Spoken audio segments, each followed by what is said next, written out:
yung short pa yun. Maganda na tingnan tatay mo.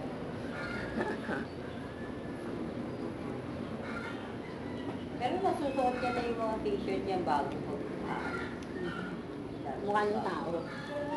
Hindi, meron naman mo presyo kaya na pag tinatay.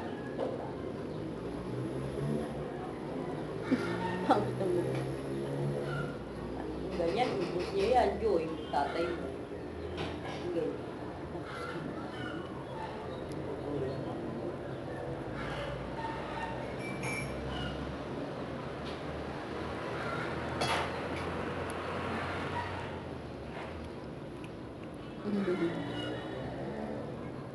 Ang pangit ang buhay.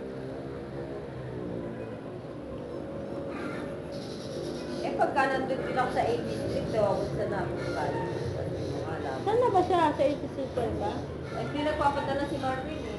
Ano, may pa doon siya ulit? Oo, doon siya, tagal na. Saan doon?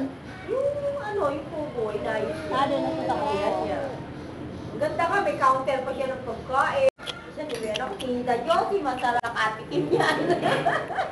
O, masarap kakain kayo. Mama, asa mama ko, ano sa pa? Ano siya, nakakauwi na siya. Nag-ipin lang yung Tita Bati.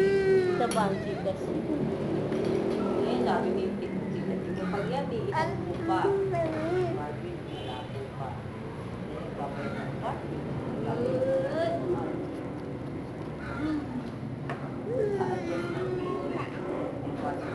Hinalayas pa. Hindi kasi ganito, katamaran. Tama naman kasi yung mga bata mo. Yung ugali niya, tapos sisimango, sasagot-sagot pa. Hindi naman niya nakalaki na yun. Oo, hindi naman daw nila inaasahan na yung ugali. Ay, tatay. Ay, pagkagayon ako. Si Marvin naman ang yabang-yabang. Yung nga inaano tita ko eh, ayaw na naman kayo. Oo, anong problema? Ayaw pa din eh.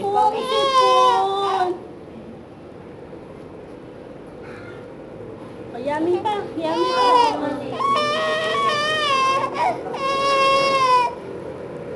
Naku, pag nandiyan si Ogie, mas malakas. Sanay naman siya, kaya lang talagang nag-change kasi ang climate. Sinabi naman doktora niya, kaya sinisipon niya, nagbago ang weather. Ang ate, ang ate! Ate, ate! Iyak-iyakan na. Nag-iiyak-iyakan eh. Ay, malamawon. Nag-iiyak-iyak. Ganyan na. Nadig lang. Nahihirapan sa sipon. Ayan, tama ka kay nanay. Yeah, oo. Huwag subo, Joy. Oo, tika, nakatali. Nag-iiyak-iyak.